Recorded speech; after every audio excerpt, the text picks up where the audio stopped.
numerous relocations, terrible draft picks in seasons, and a terrible front office, the Sacramento Kings have been one of the worst NBA franchises of not only this generation, but in the history of the NBA. They originated in Rochester, New York as the Rochester Seagrams in 1923 and joined the National Basketball League in 1945 as the Rochester Royals.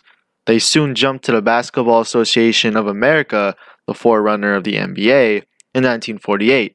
As the Royals, the team was often successful on the court, winning the NBA championship in 1951. However, it found it increasingly difficult to turn a profit in the small market of Rochester, and they relocated to Cincinnati in 1957, becoming the Cincinnati Royals. In 1972, the team relocated to Kansas City, Missouri, and was renamed the Kansas City Omaha Kings because it initially split its home games between Kansas City and Omaha, Nebraska. In 1975, the Kings ceased playing home games in Omaha and simply became the Kansas City Kings. The team again failed to find success in its market and moved to Sacramento, where it is now, in 1985. Years after winning the NBA championship in 1951, the then Cincinnati Royals found themselves the best player to ever lace up for their franchise in Oscar Robertson. He would be fantastic for them for the 10 years he played for them, but no real success would come because of the tough East at the time, which included Bill Russell's Celtics and Wilt Chamberlain's Warriors. Robertson would be traded to the Milwaukee Bucks in 1970, and in 1972, the Kings would find themselves with another great guard, Nate Archibald. In his 4 years, the Kings would only have one season with the record being over 500, and it would come in the 1974-1975 season with a 44-38 record. This would also be the only season with Archibald in which they made the playoffs. They lost in the Western Conference semifinals. The last few years in Kansas City weren't anything amazing. There were years of no playoff basketball and early playoff exits. However, the 1980-81 season saw the Kings make it to the conference finals with only a 40-42 record, but this season would be the only notable one for years to come. The rest of the 80s and most of the 90s were some of the worst in the franchise's history. From 1986 to 1994, the Kings had 8 straight seasons with under 30 wins, but in 1998, it would finally emerge from mediocrity. In May 1998, Mitch Richmond and Otis Thorpe were traded to the Washington Wizards for Chris Webber. Months later, Sacramento would draft Jason Williams, son of Vlade Divac, and Pejo Stojakovic would finally join the team from Serbia after being drafted in 1996. The main core was built, and the greatest show-on-court era would begin. The following season was shortened because of the lockout, so the Kings only won 27 games and were eliminated in the first round. In July 2001, the Kings made a very smart decision. They traded Jason Williams to the Vancouver Grizzlies for Mike Bibby, and in 2002 would go 61-21. This was a really smart move because Jason Williams, while he did rack up those assists, he was reckless with the ball at times, and Mike Bibby, he was a more complete player. They would defeat the Jazz and the Mavericks in the first 2 rounds and would lose to the Lakers in the conference finals in a very controversial 7-game series. And just for the record, the Kings should have won that series and they should have won the championship because, come on, the New Jersey Nets weren't going to beat the Lakers. They didn't beat the Lakers and they wouldn't have beaten the Kings. Boy, if you don't get... The following season saw them win 59 games, but Chris Webber would go down with an injury in the playoffs.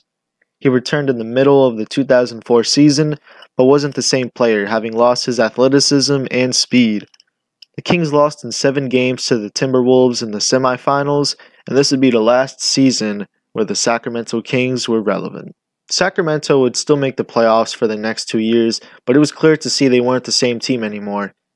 2006 would be the real decline for the Kings. Their franchise player Chris Webber left and signed with the Philadelphia 76ers, so their core was officially dismantled and to this day have not been able to recover from that. 2009 and 2010 saw them draft Tyreke Evans and DeMarcus Cousins respectively, but that's the only bright spot to be honest. Evans took home Rookie of the Year in 2010, and he was averaging 20 points, 5 assists, and 5 rebounds. And then the next season, it all got ruined. They changed his position, so he was playing shooting guard and small forward, and that really exposed his weaknesses.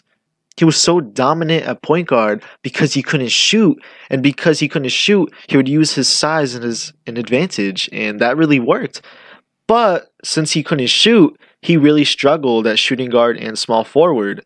So there's an example of them not developing players, and as we'll get to, they really don't know how to develop players.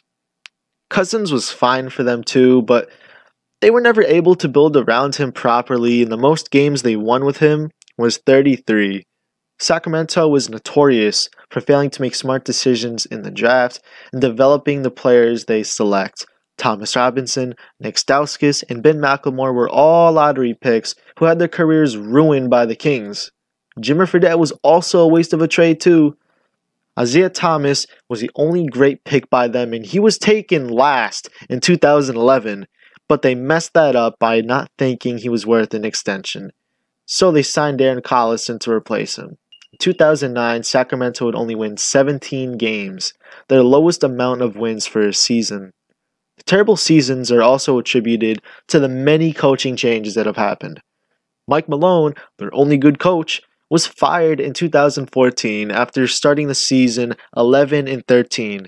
By the way, he did not even have Boogie for his final 9 games due to viral meningitis. And you know what? When I was looking up the whole Mike Malone Kings situation, I found that basketballreference.com projected the Kings that season to win 41 games. So they wouldn't have made the playoffs, I don't believe, but that's a big increase, and the Kings messed it up. In 2017, the Kings would make one of the worst trades in NBA history when they sent DeMarcus Cousins to the Pelicans for Buddy Hield, Tyreek Evans, Langston Galloway, and a 2017 first-round pick. This was made because the owner saw potential in Buddy Hield. Boy, have you lost your mind, because I'll help you find it. And he is playing better, but nowhere near superstar level. And Evans and Galloway aren't even on the team. A team that is one of the worst in the NBA. I hope you all enjoyed the video. If you did, leave a like and subscribe for more videos like this. Also, leave a comment down below telling me what you think of the Sacramento Kings. With that said, I'll see you guys in the next video. Peace.